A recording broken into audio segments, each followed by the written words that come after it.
Irmãos, eu, eu quero crer e eu creio que o Senhor tem uma palavra para nós nessa noite. E vou dizer uma coisa para você, eu quero que você entenda isso com muita tranquilidade. Não deixe ninguém tirar sua atenção agora, tá bem? Porque o apóstolo São Paulo, ele disse assim, que a fé no coração da pessoa, ela não vem voando de qualquer canto, de qualquer lugar. A fé no coração da pessoa, ela nasce, ela brota da pessoa ouvir e ouvir a palavra de Deus. E a palavra de Deus, ela não é algo destrutível. Ela não é algo que pode ser revogada. A palavra do Senhor, ela subsiste para sempre. E quando isso que subsiste para sempre entra na nossa vida, essa palavra, ela faz com que nós também tenhamos a vida para sempre. Isto é, a salvação que nessa palavra que é pregada, que nessa palavra, nesse evangelho que é anunciado, produz e é falado, é pregado a respeito de nosso Senhor Jesus Cristo, o nosso eterno Salvador. E é necessário nós, como servos de Deus, irmãos, eu vou ler um versículo já com você, mas é necessário nós, como servos de Deus, não termos a nossa mente aberta para coisa que não presta. Coisa que não presta, ela entra sorrateiramente na nossa vida, e quando ela entra sorrateira na nossa vida, ela não tem só o intuito de destruir a nossa vida, mas tem o intuito também de destruir todos aqueles ou tudo aquilo que está ligado direto ou indiretamente a nós. Da mesma forma que quando o apóstolo São Paulo disse para aquele homem, o carcereiro lá de Filipe, e esse homem perguntou para Paulo, o que eu devo fazer para ser salvo? Paulo disse, creia no Senhor Jesus Cristo, que será salvo tu e a tua casa. Então, a bênção que a pessoa recebe ao crer em Cristo, essa bênção, ela transpassa e alcança a família dela, alcança a casa dela. Da mesma forma, quando a pessoa, ela é alguém que resiste a Cristo, consequentemente, ela está aberta para tudo aquilo que é anticristo, que é contrário a Cristo e, consequentemente, contrário à palavra dele. E quando essa pessoa, ela se submete a tudo aquilo que é contrário a Cristo, não alcança somente a vida dela a destruição. A destruição alcança a vida e alcança também tudo aquilo que está direta ou indiretamente ligado à pessoa. Por isso é necessário nós termos uma cabeça boa, sabe? Cabeça boa. É necessário nós termos bons pensamentos.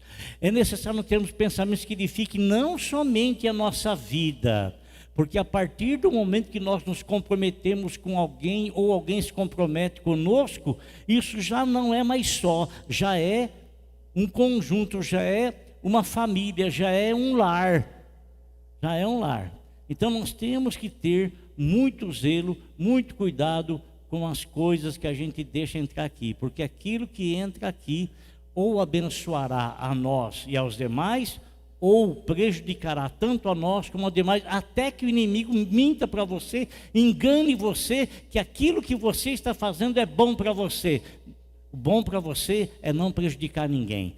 Bom para você é você abençoar a tua casa. Bom para você é você abençoar a tua família. Bom para você não é você querer ser um aparecido, um Zé Mané, um Zé Ninguém, que acha que é uma coisa grande e não é nada.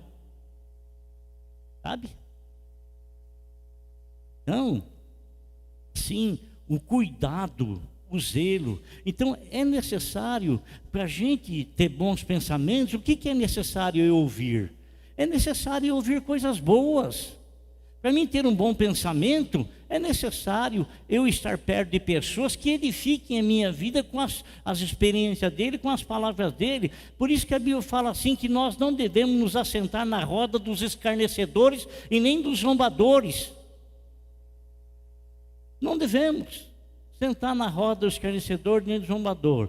Mas a Bíblia nos diz que é necessário nós termos a nossa mente aberta para as coisas boas e trancada e fechada para as coisas ruins, porque as coisas boas na nossa mente nos abençoará e abençoará todos aqueles que estão ligados a nós.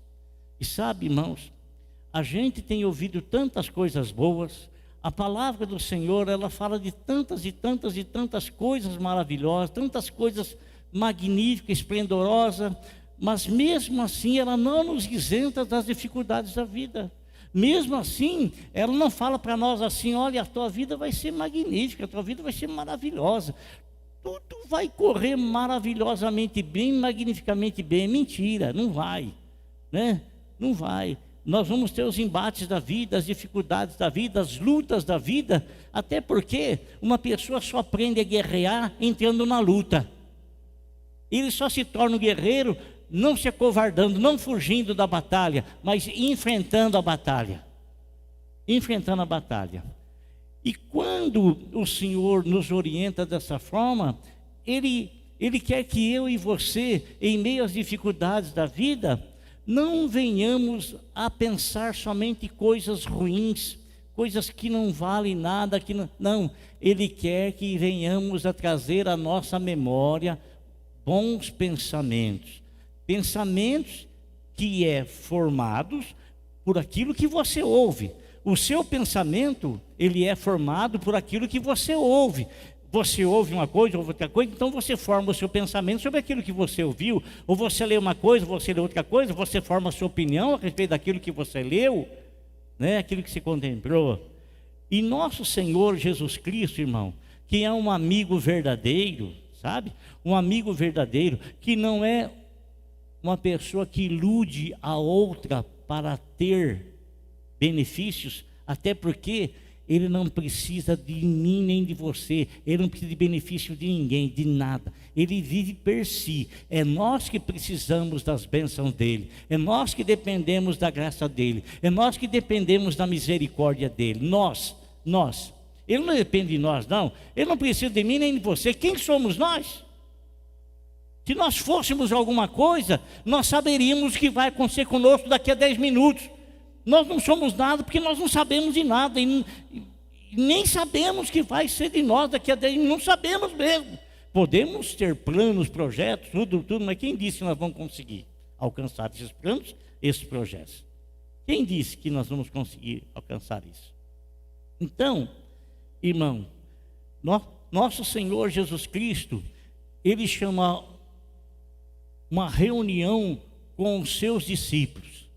E uma das coisas que o Senhor Jesus Cristo, Ele não faz, é iludir as pessoas. O que é iludir as pessoas? Criar uma expectativa no coração de uma pessoa, sabendo que aquilo não vai dar certo, sabendo que aquilo não vai cumprir, né? Ele não é político. Ele não engana. Ele não diz que é e não é. Ele não fala que vai e não faz. Não. A palavra dele não é enganadora. Não é. Então, quando ele dirige a palavra dele a nós, a palavra dele é digna de toda confiança. De toda confiança. É digna de toda confiança. Sabe? Digna de toda confiança. Fala para o teu irmão aí, a palavra do Senhor é digna de confiança. Amém? Agora veja bem uma coisa, irmãos. Por que eu estou dizendo isso para você?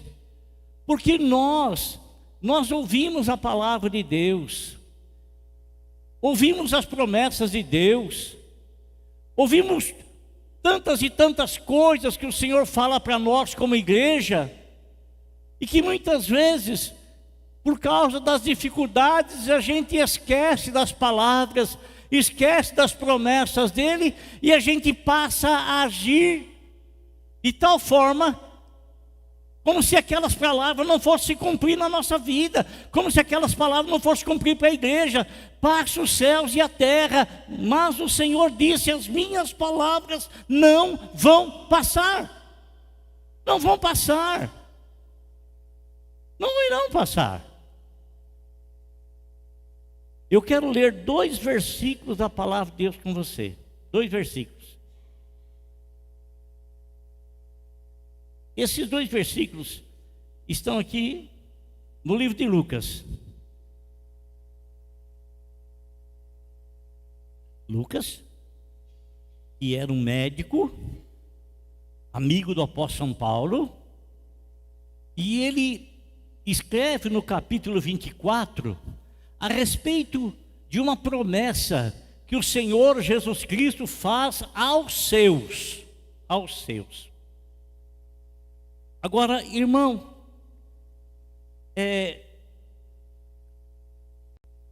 quantas e quantas desilusões os homens têm passado por colocar a confiança num outro ser igual a ele.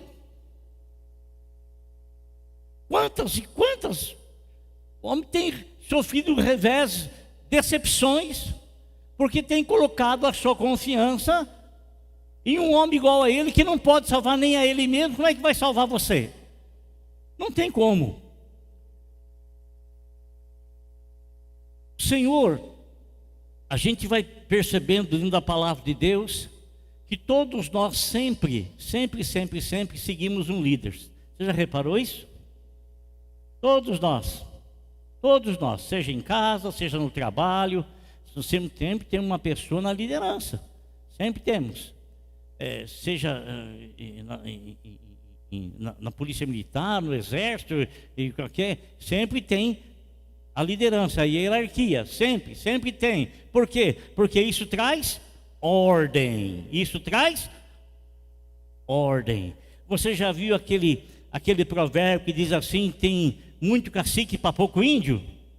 Né? Quer dizer, que tem muita gente que manda e ninguém para obedecer, né? Então, mas todos nós, irmão, nos espelhamos em alguém. Por exemplo, você, ainda que você tenha conhecido talvez pouco tempo o seu pai, mas o ídolo seu, aquela pessoa que você tem na sua mente, é ele, é o seu pai, né? Aquela pessoa forte que sempre teve ao seu lado, é ele, né? A gente visualiza aquela pessoa como um líder nato, líder dentro da nossa família, líder dentro da nossa casa. E junto com os 12 discípulos tinha um líder, e esse líder era o Senhor Jesus. Esse líder era o Senhor Jesus Cristo. E quando você começa a depositar a sua confiança no líder, você faz isso por quê? Porque você percebe que ele tem autoridade. Ele tem autoridade. E nosso Senhor Jesus Cristo, os discípulos dele, andando junto com ele, começaram a perceber a autoridade que ele tinha. Não era autoridade para desafiar homens, não era autoridade para briga, não era autoridade por causa do seu tamanho, por causa da sua força, era autoridade por causa da sua sabedoria, era autoridade por causa do seu conhecimento, era autoridade por causa das coisas que ele fazia. Opa! Está lá o cego, ele bota a mão na cara do cego, o cego passa a enxergar. Está lá o paralítico, 40 anos paralítico, ele ordena o paralítico começa a andar. E os 12 estão junto, os 12 vendo isso, né? Tantas e tantas outras pessoas que eles presenciaram, viram o Senhor fazer milagres extraordinários, e que em particular o Senhor então ensinava esses 12, e esses 12 viam no Senhor um grande líder, tanto que a confiança deles se perdeu, porque a confiança que eles tinham que ter no Senhor era que o Senhor iria libertar o homem de si mesmo, iria libertar o homem das garras daquele que tinha predominantemente poder sobre a morte, poder sobre o homem. Então o Senhor veio para libertar o homem das garras de Satanás, para prometer ao homem a vida eterna, porque em Satanás ele tem a morte eterna, mas em Cristo Jesus ele tem a vida eterna.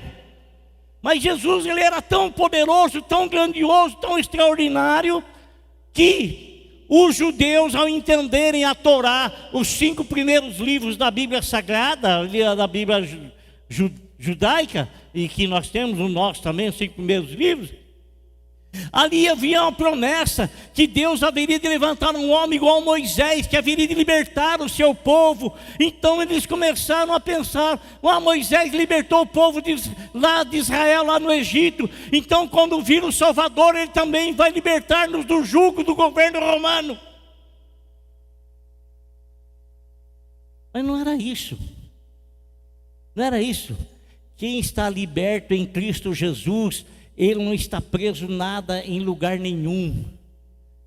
Quem está liberto em Cristo Jesus, você se lembra do apóstolo São Paulo, Silas presos lá em Filipos, presos lá, eles estavam presos. O que eles estavam fazendo? Eles estavam louvando a Deus, cantando ao Senhor em grande. E ele disse: a minha alma não está presa, a minha alma ela é livre, o pecado não tem poder sobre a minha vida, eu não tenho uma prisão espiritual, eu sou livre para glorificar a Deus. E por isso ele estava glorificando o Senhor naquela cela, preso injustamente. Qual é o preso injustamente que fica quieto, que glorifica a Deus por estar preso? Então, nosso Senhor era um tremendo de um líder, maravilhoso líder, né? Mas só que o Senhor havia alertado-os. Eu já li o versículo? Mas vocês também não falam nada? Peguei aqui como diz, quando a gente jogava, soltava aqueles balão, né? Dizia que pegou no breu, né? Além de soltar balão, irmãos, você sabe que há uns 40 anos é pouco, uns 50 anos atrás, tinha uns 17 anos, e é igual a criançada de hoje, sabe? Tudo por causa de correr atrás de... Aqui fala pipa, lá fala papagaio. E balão, então, nossa, não era proibido soltar balão, então soltar balão. Tinha um campo de futebol perto da minha casa, lá na rua Sica. Campo de futebol, campo do 7. Não, campo do último gole. Era um bar que tinha lá, que chamava Último Gole. Então, era o bar chamado Último Gole. O campo do Último Gole.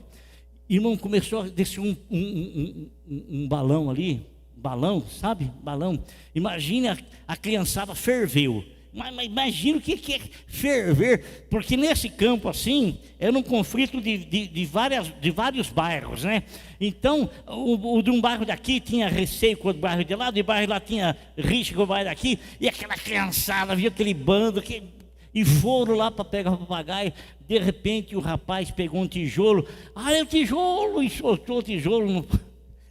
Aí o rapaz estava perto de mim, chamado Gilmar. Ele botou a mão assim, ó. O tijolo veio e pegou bem aqui atrás. Fala a verdade, né? É uma coisa que eu não... Olha, quantos anos faz, não esqueço isso aí. Eu não esqueço. Não esqueço. Pá, bom, aí, agora vamos ler o versículo. Ao se aproximar, Lucas 24, versículo 28. Ao se aproximarem do povoado para o qual estavam indo, Jesus fez como quem ia mais adiante, mas eles insistiram muito com ele: fique conosco, pois a noite já vem, o dia já está quase findando. Então ele entrou para ficar com eles. Amém? Isso que nós estamos lendo, irmão, anterior a isso, o Senhor, ele havia dito para os seus discípulos: você sabe que o mundo não vai acabar em água, não sabe? Pode acontecer o que for, tsunami, mas o mundo não vai acabar em água, porque a Bíblia fala que não vai acabar, só foi a primeira vez, a segunda não vai ser com água, né? Nós que estamos aqui, nós sabemos que vai acontecer o arrebatamento da igreja. Nós, os cristãos, que estamos aguardando a volta de Jesus, nós sabemos disso. Nós não estamos na ignorância espiritual. Nós não estamos dormindo o sono espiritual. Nós estamos acordados. Tudo que está acontecendo, irmão, traz aflição no teu coração, traz uma certa advertência. Opa, o que está acontecendo? Mas a gente sabe que está tudo na Bíblia. Guerra, a gente sabe. Rumores de guerra, está escrito. Fome, está escrito. Peste, está escrito. Tudo isso vai acontecer antes da volta do Senhor Jesus Cristo. E conforme o tempo vai passando, isso vai acontecendo em maior intensidade. Maior intensidade. E essa maior intensidade, presta atenção, tem um propósito, tem um objetivo. É fazer com que as pessoas percebam que o que está acontecendo não é uma coisa meramente natural. Há uma força espiritual comandando isso. E essa força espiritual tem um único propósito. É o amor de Deus. Por que é o amor de Deus? Eu não posso me esquecer de falar nisso. Não posso me esquecer de que haverá uma guerra violenta para a destruição da família. Eu não posso me esquecer, irmão, que está escrito que as pessoas serão tão viciadas que estarão andando como zumbis pelas ruas, está escrito. Está tudo escrito na palavra. Então, isso não nos assusta de maneira alguma. Então, o amor de Deus, por que o amor de Deus? Olha, eu estou pregando o Evangelho para você, presta atenção. Eu estou falando do amor de Deus para você. Eu estou dizendo, meu irmão, pelo amor de Deus, dê atenção para as coisas boas. Dê atenção para as coisas boas. Em nome de Jesus, para de dar moleza para a tua carne, porque ela vai levar você para o inferno. Não é o caminho. Não é. Eu estou falando isso porque eu estou com raiva? Não. Eu estou falando isso porque eu estou declarando para você que o amor de Deus quer te salvar. E esse amor às vezes vem com um alerta terrível. Um alerta de uma palavra dura. Está me entendendo? Um alerta de uma palavra dura. Agora, nós estamos vendo essas coisas acontecer. Irmão, as pessoas elas vão perceber que não é uma coisa normal, não é uma coisa natural. E qual é o propósito disso? É fazer com que as pessoas se voltem para o Senhor. É a misericórdia do Senhor sendo demonstrada, ainda que seja através de catástrofes. Ainda que seja. Chamando a atenção das pessoas, chamando. Olha aqui, Noé ficou 100 anos pregando o Evangelho, falando do amor de Deus, falando da salvação, falando da construção da arca, convidando todo mundo para entrar na arca na hora da tempestade. Não é ninguém que sabia dele, gozavam dele, zombavam dele, riam dele. Hoje, cientificamente, é provado o dilúvio. E matou todo mundo, só ficou 8 pessoas só. 8 pessoas. Dessa vez não vai ser mais dilúvio. Não vai acontecer mais. Pode acontecer essas tragédias que nós estamos vendo acontecer, a mudança de clima lá nos Estados Unidos, aqui no Brasil, na Rússia, em todos os lugares nós estamos vendo acontecer alguma coisa estranha. Coisa estranha, fome na China. Uma coisa estranha. Qual é o propósito disso? Bom, quando a sua vida está nas mãos de Deus, você pode presenciar as coisas estranhas estarem acontecendo. Mas eu ergo os meus olhos para os montes e me pergunto, de onde é que me vem o socorro? Aí, eu na experiência que eu tenho dentro da palavra de Deus ter cuidado de mim todos os momentos da minha vida, qual é a resposta que eu tenho? Elevo meus olhos para o monte e pergunto, de onde me virá o socorro? Eu digo, o meu socorro vem do Senhor que fez os céus e a terra. Pronto, acabou. Vem do Senhor que fez os céus e a terra.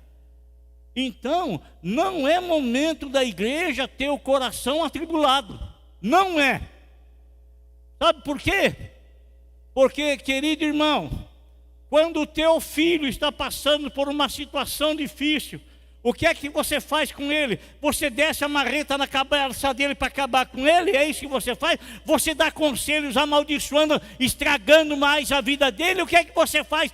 Se você é pai de verdade, você está ao lado dele, você o ampara, você o ajuda, você o incentiva, você dá força nele e ele vai se amparar em ti, porque ele vai ver em ti uma força, uma resistência e um companheiro.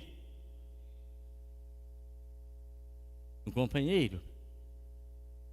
Agora, a Bíblia nos fala que o Senhor Deus, o Senhor Jesus, cuidará da sua igreja.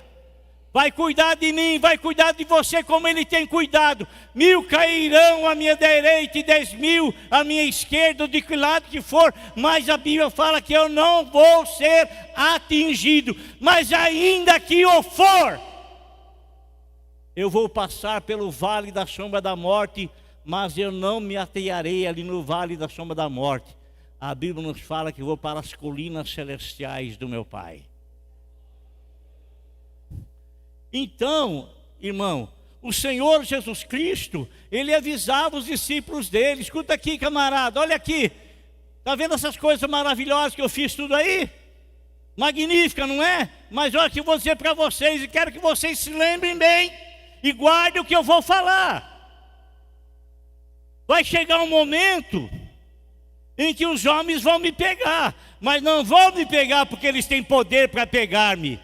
Eles vão me pegar porque foi justamente para isso que eu vim na hora certa, da permissão do meu Pai Celestial. Eles vão fazer comigo tudo aquilo que o Pai permitir que de mim seja feito.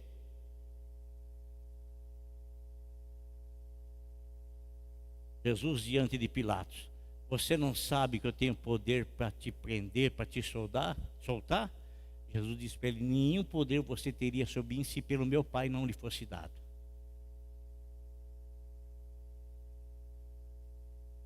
Irmão, Jesus é fantástico, irmão.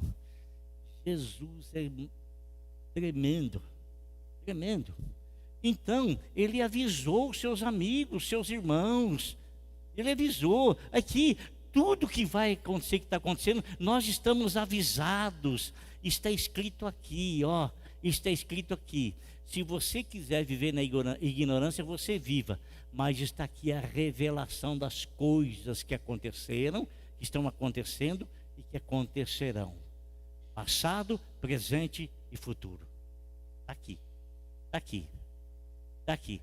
Então não tem por que você ter medo. Não tem por que você espernear para lá e para cá. Irmão, o que o apóstolo São Paulo diz: espera aí, vocês vão chorar igual os incrédulos que não têm esperança alguma? Nós não, nós temos uma esperança. E a nossa esperança não está num homem. Nossa esperança, por maior que seja a patente desse homem, a nossa esperança não está em homem algum, porque sempre quando a esperança é colocada num homem, sempre há e haverá sempre decepção. Mas quando a nossa confiança é colocada no Senhor, isso vai mover o nosso coração em glória ao nome de Cristo Jesus. Então nosso Senhor, Ele avisou: vão fazer comigo aqui, vão me pegar, vão me prender, vão me crucificar e vão me matar e vão me sepultar. Mas depois de 3 dias eu vou ressuscitar. E fala para os meus irmãos que eu vou adiante deles lá para Galiléia, tá bom? Lá para Galiléia. Irmãos, a palavra do Senhor é irrevogável. Isso que o Senhor Jesus Cristo declarou, isso aí foi um projeto na eternidade. Você, presta atenção no que eu vou dizer para você, querido, presta atenção. Você é um projeto divino. É um projeto divino. Você é um projeto de Deus. Projeto de Deus. Você é um projeto de Deus. É um projeto divino. É um projeto do Senhor. E você como projeto divino, é um projeto eterno. Porque a Bíblia nos fala o seguinte, que a igreja ela já estava nos planos de Deus antes da fundação do mundo. Porque Jesus Cristo é o Cordeiro de Deus que foi morto antes da fundação do mundo. E Ele foi morto justamente para fundar o quê? A igreja. Então a igreja é um projeto anterior à criação. Anterior à criação. Então você é um projeto. Se manifestou esses anos aqui, não sei quantos anos você tem. Não sei quantos anos você tem, mas se manifestou agora. Mas é um projeto de Deus. Você é um projeto de Deus. Nós somos projeto. O homem é um projeto de Deus. Todo homem é um projeto de Deus. Todo homem é um projeto de Deus. Todo homem. Mas, assim como todo homem também é um projeto para a igreja. De ser igreja. Quando digo homem, estou dizendo assim, cientificamente, homem e mulher. Ser humano. Todo homem é um projeto de Deus. E todo homem é um projeto de Deus para a salvação. Mas somente quem for à igreja que será salva. O homem passando de uma criatura e se tornando um filho de Deus. Passando de um pecador perdido para um pecador arrependido. Passando para alguém que estava condenado e fadado para o inferno, agora está com uma promessa de salvação em Cristo Jesus. Então, o Senhor avisou a todos eles. Avisou. Mas, irmãos, eu estava dizendo para vocês, como é fácil a gente esquecer as promessas que Deus nos faz. E principalmente nós esquecemos as promessas que Deus nos faz quando nós estamos passando duras provações, dificuldades grandes, dificuldades enormes. A gente tem a tendência a esquecer das coisas boas e a gente não traz armazenado na nossa lembrança, não traz. Por isso que a Bíblia fala assim, para nós trazermos a memória. Traga a memória, traga a memória, traga a memória, traga a memória as coisas boas. Quem tem coisas boas plantadas aqui, traz à memória as coisas boas. Não se deixe enredar para a tristeza devido a situações contrárias. Não se deixe enredar para a ansiedade devido a não alcançar imediatamente aquilo que você espera, aquilo que você pensa, aquilo que você deseja, por aquilo que você luta. Não traga, não permita que da ansiedade venha uma depressão no teu coração e consequentemente você se torne uma pessoa triste, que não consegue enxergar absolutamente nenhuma esperança de vitória na sua vida.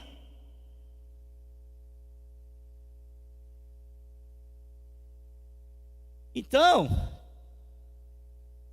ele alertou, e eles ficaram tão decepcionados, mas eles ficaram decepcionados pela ilusão que eles trouxeram na cabeça deles.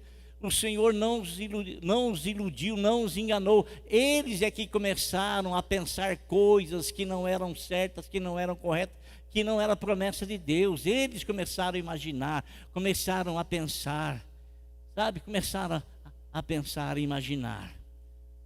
Cara, um monte de coisa. E eles se esqueceram que o Senhor iria passar pela morte.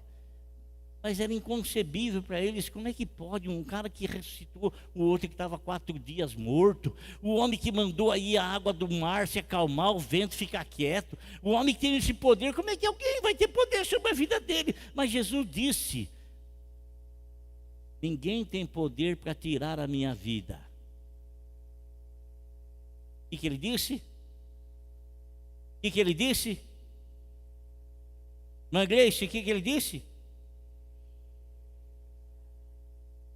Ninguém tem poder para tirar a minha vida, mas eu dou a minha vida, porque eu tenho poder para me entregar à morte e tenho poder para tornar a viver novamente. Então ele se entregou, ninguém tinha poder, ele se deu. Sabe por quê? Por tua causa, por minha causa, por causa do homem, por causa dos pecados do homem. Por isso, irmão, nós não devemos detestar o pecador, nós devemos detestar, odiar o pecado, porque é o pecado que matou Jesus, o teu pecado, o meu pecado, o pecado do homem que matou Jesus. Sabe? Então, quando eu aceito a Jesus como meu Senhor e Salvador, então eu sou lavado no sangue dele, saem os pecados da minha vida, eu torno a ter comunhão com ele, tenho prazer em Cristo Jesus, nosso Senhor. Alegria em Cristo Jesus, nosso Senhor. Nosso Senhor Jesus Cristo, irmãos, aconteceu tudo como havia dito, havia sido dito, tudo.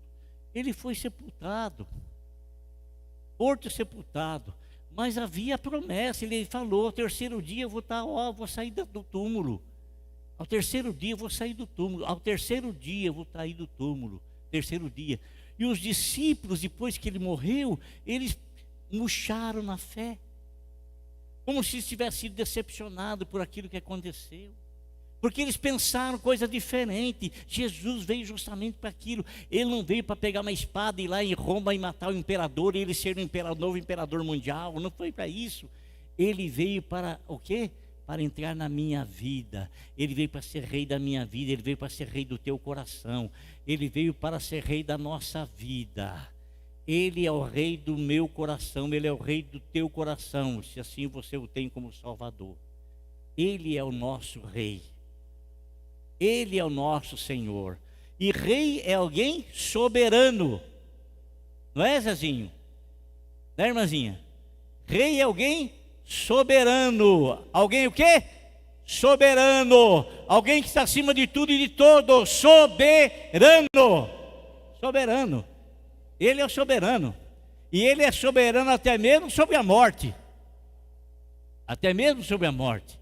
Então, quando, irmão, ele disse que ia ressuscitar, os irmãos estavam reunidos, todos eles chateados, todos eles aborrecidos. Sabe quando você vem aqui na igreja assim, e você ficou aí uma semana, 2 semanas, sem vir na igreja, sem cultuar a Deus? Você foi em muitos lugares,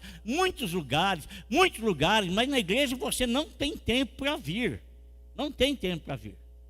Então você foi em muitos lugares, foi aqui, foi ali, foi acolá, e foi não sei na onde,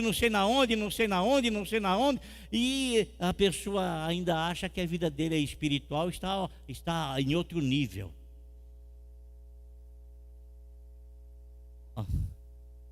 Bom, os discípulos estavam lá todos aborrecidos. Às vezes você vem para a igreja, irmão, olha, parece que você nem tem mais fé, de tanta coisas tribulosas que acontece na tua vida, de tanta dificuldade às vezes que você enfrenta na família, doença, morte, alguém aqui, um problema no trabalho, um problema aqui, um problema ali, um problema lá, e você se envolve tanto naqueles problemas que parece que a tua fé foi arrancada, parece que você não consegue enxergar que aquilo lá poderá mudar, parece que você não consegue ver que aquilo lá poderá sobressair, que você poderá ser renovado novamente, ser levantado novamente, ser erguido do monturo novamente. E você se entrega às vezes para a tristeza, e você vem na casa do Senhor e você vem assim, sem aquele sorriso, sem aquela alegria, sem aquela paixão, né? Você vê os irmãos, você tem prazer de ver eles, mas você não consegue se alegrar assim intensamente com os irmãos. Sim, desse jeito. Então eles estavam assim lá, a pessoa que eles confiavam, mas eles que se iludiram. Jesus não os iludiu, Jesus não vai enganar você, irmão. Você vai ter aflições nessa vida, mas o Senhor diz para mim, diz para você: tenha bom ânimo, tenha bom ânimo, tenha bom ânimo, tenha bom ânimo, tenha bom ânimo, tenha bom ânimo. Tenha bom ânimo, bom ânimo, bom ânimo, ânimo para as coisas boas. O que acontece, irmão? Acontece que no domingo de manhã, primeiro dia da semana, eles vão, as irmãs, 3 irmãs, e eu não tenho o nome de outras, mas tinha outras juntas, foram lá no sepulcro. Por quê? Porque elas prepararam óleos, especiarias para perfumar o corpo do Senhor. Sabe? Você acha que elas estavam pensando na ressurreição de Cristo? Você acha que elas estavam lembrando daquilo que o Senhor havia prometido, daquilo que o Senhor havia falado? Você acha que elas tinham isso na mente delas? Não, elas vão lá, porque para elas o Senhor Jesus Cristo disse que ia sofrer, sofreu, que ia ser crucificado, foi, que ia morrer e morreu. E elas esqueceram que ele disse que ia vir e ressuscitar. Irmão, não esqueça das coisas boas. Não esqueça das palavras de vitória em meio às tribulações. Não esqueça, amado irmão, não esqueça de forma alguma. Não esqueça que em meio às tribulações da vida, você tem sim uma palavra que Deus plantou no teu coração. Tem. Você tem. Uma palavra que Deus plantou, semeou no teu coração. E o que aconteceu, irmão? Aconteceu que elas vão lá, quando elas chegam lá, a pedra não está no lugar. Elas entram lá dentro, está lá um baita de um gigante, um homenzarrão, tudo de branco. E o anjo olha para ela e fica admirado, e o anjo, eu pergunto: mas o que vocês estão fazendo aqui?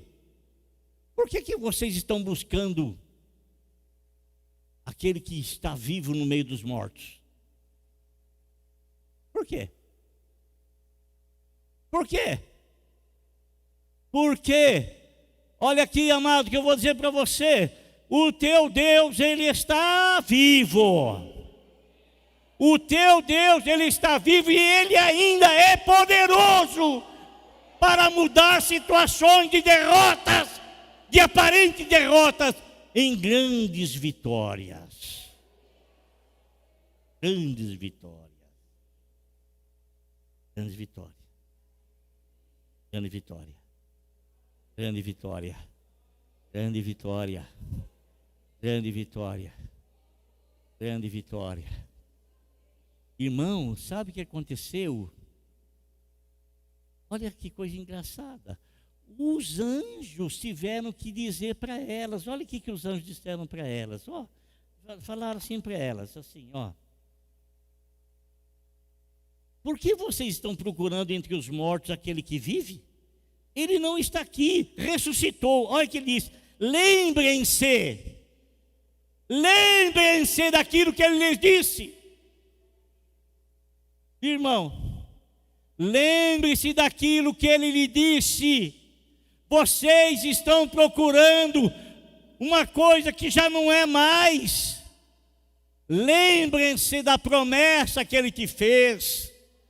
Lembre-te, meu irmão, que Ele prometeu te guardar, Ele prometeu te proteger, Ele prometeu abençoar a tua casa, Ele prometeu abençoar a tua família, Ele prometeu abençoar a tua saúde. Mas isso não quer dizer que nós estamos livres das aflições desta vida, mas Ele fez a promessa de bênção. Ele fez a promessa de bênção.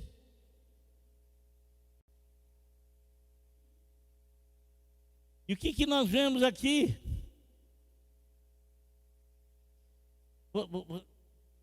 Você se recorda, logicamente, de João Batista, né? Jesus deu maior testemunho a respeito de João Batista. Não teve nenhum maior do que ele, não. Que nasceu de mulher, nenhum maior do que ele. Um homem que falava, não tinha medo de nada. Falava, replicava, reprovava. Era verdadeiro profeta. Aliás, o último representante do Velho Testamento, um verdadeiro profeta. Ah? E você sabe que os profetas do Velho Testamento, eles não amoleciam a carne, não.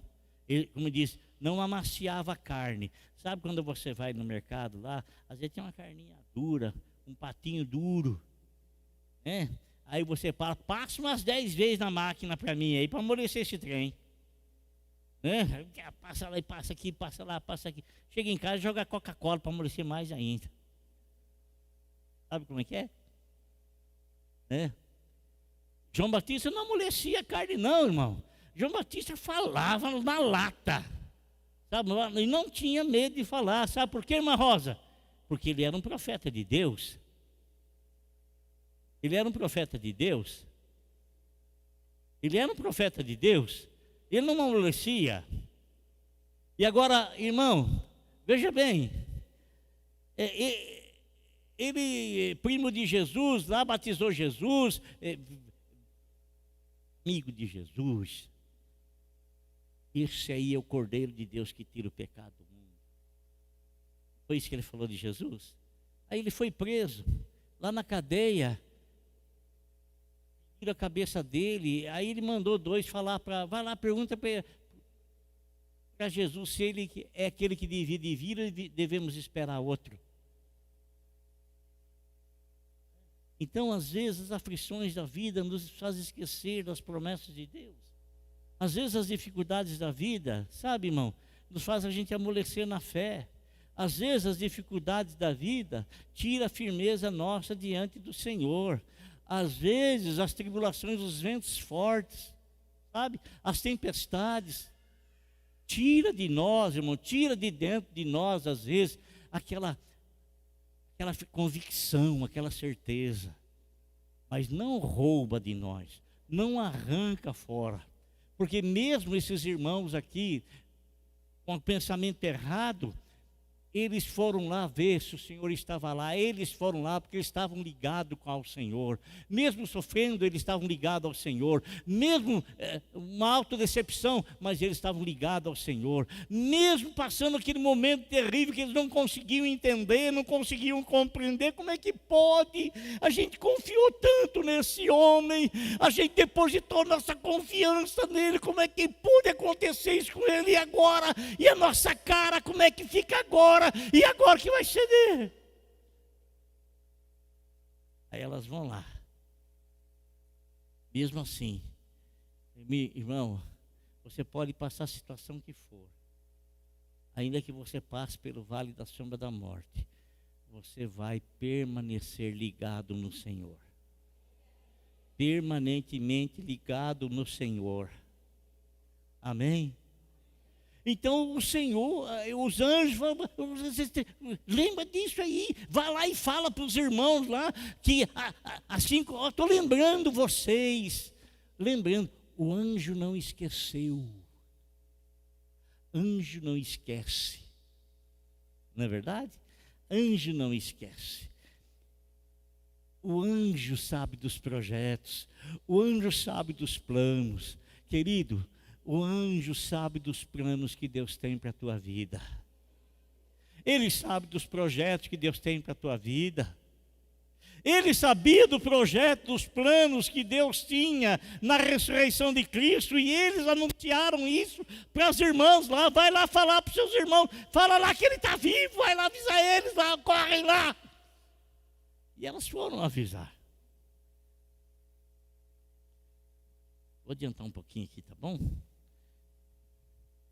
Acho que não.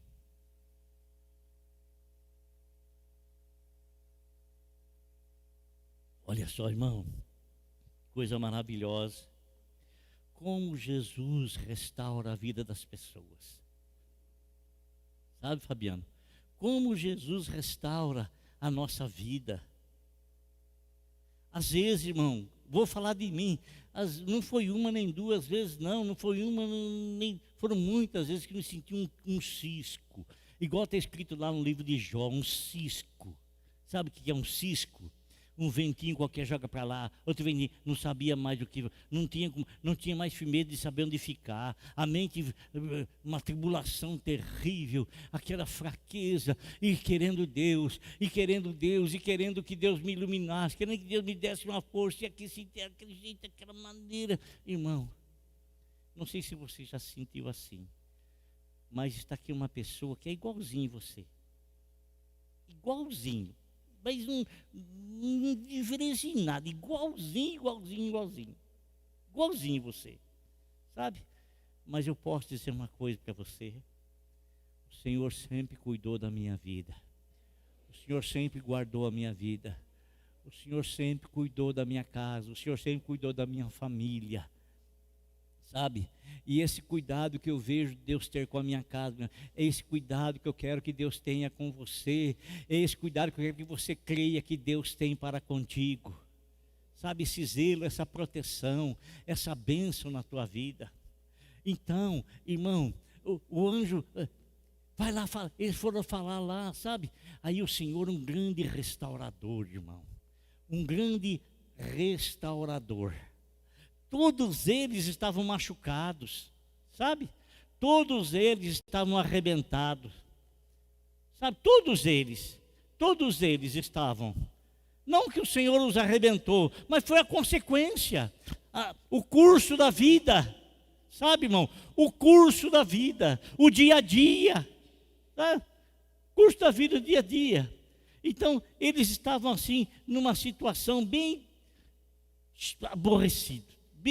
Mas muito aborrecido, mas muito chateado, muito aborrecido. Aí, quem é que vem atrás deles? Diga para o teu irmão assim: o Senhor vai atrás de você onde você estiver. Pode falar para ele. Viu? E Ele vai para restaurar a tua vida. Irmão, Ele vai para mudar a tua vida. Ele vai para tirar as ilusões da tua cabeça e fazer você viver a realidade de um vencedor, de um vitorioso. Glória a Deus. Amém. Olha lá, irmão, o Senhor começa a restaurar, vai atrás de todos eles. Ô Zezinho, Pedro não podia restaurar João, porque os dois estavam arrebentados. Sabia, irmão? Irmão, Natanael não podia restaurar Filipe, estavam todos arrebentados. Eles não conseguiam se auto-restaurar, eles estavam todos arrebentados. Mas quem é que vem? Quem é que vem? Quem é que vem? Quem é que aparece, irmão? Querido, permita que o Senhor restaure a tua vida. Permita que o Senhor renove a sua vida. Permita que o Senhor trabalhe a sua vida. Permita que o Senhor faça, aquele titubear, sabe, aquele vacilo. Ele vai fazer você uma firmeza numa rocha, sabe, irmão? Sabe, não vai ser coisinha que vai mover você para cá. O Natanael ali vai mover você para cá e você mover. Acabei de falar de você agora aqui. Vou mover para cá e mover para lá. Não vai. Irmão, aí tem dois irmãos que estão caminhando, saíram de Jerusalém, estão indo para Emaús, 11 quilômetros de distância. 11 quilômetros. Eles não estavam esperando Uber, não estavam esperando táxi, não estavam esperando burro, não estavam esperando nada. Eles estavam caminhando, eles caminhavam durante o dia. E eles estavam caminhando. Jesus já tinha ressuscitado, mas eles não sabiam, ou melhor, eles receberam a notícia, mas não deram atenção, não deram ouvido, acharam que fosse ilusão, coisa, né? Aí eles estão conversando, Jesus aparece do lado deles, eles não conseguem enxergar, não conseguem ver que é Jesus, porque eles não acreditaram na ressurreição. Consequentemente, o ressurreto está do lado deles, eles não conseguem ver, não conseguem enxergar. Assim, quando a gente está passando aqueles momentos difíceis, a gente que tem a promessa da palavra de Deus, a gente não consegue firmar nela, não consegue enxergá-la, não consegue vê-la, não consegue vivê-la, porque a gente não está acreditando. A gente não está acreditando. Você duvida, moça, que Deus tem uma restauração grande para a tua vida? Você duvida? Você duvida que o Senhor tem uma restauração grande para você? Você duvida, irmão? Pois não duvide. Não duvide. Não duvide. O Senhor não é autor de erros. Autor de erros é o homem. Mas o Senhor é o excelente restaurador da vida dos homens. Excelente restaurador da vida dos homens. E os dois estão indo lá, e o Senhor chega do lado deles, começa a conversar com eles, começa a trocar conversa, e eles não percebem que é o Senhor, não percebem que é o Senhor, e o Senhor vai falando para eles daquilo que estava escrito a respeito dele no Velho Testamento, que haveria de se cumprir na vida dele como se cumpriu, que haveria de ressuscitar como ressuscitou, e eles não conseguem enxergar, eles estão ouvindo, não conseguem enxergar. Por quê? Porque não acreditam. Quando você não acredita na palavra de Deus, você não consegue ver o milagre.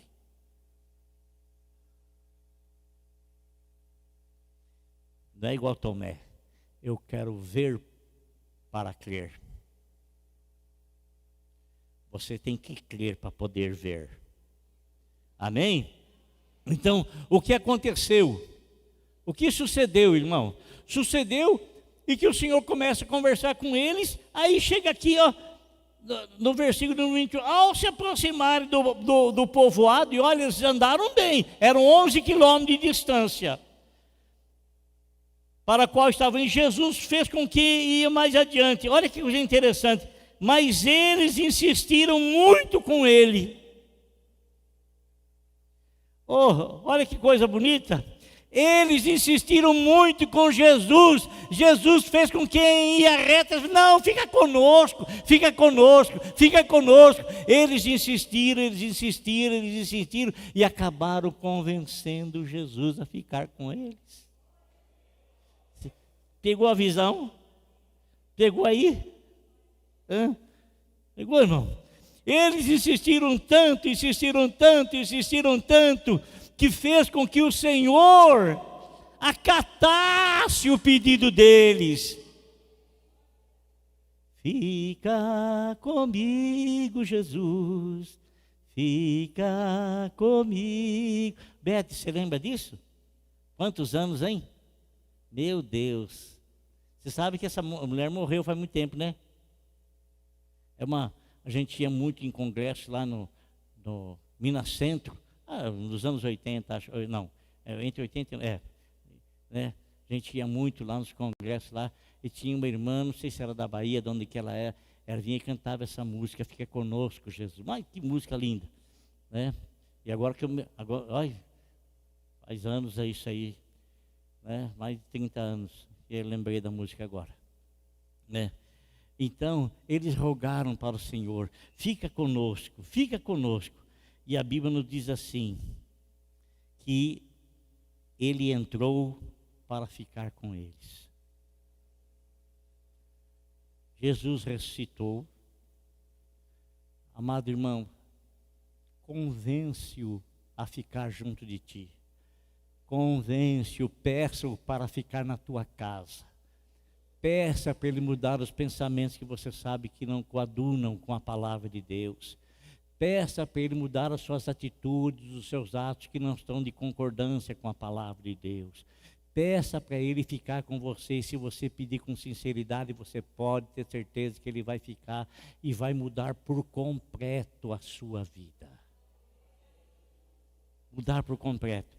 E se já mudou, ele vai dar mais e mais condições a você, de você ser um vencedor em meio a todo tipo de luta e dificuldade que você vier a enfrentar, porque ele é o nosso socorro bem presente na hora da angústia. Amém?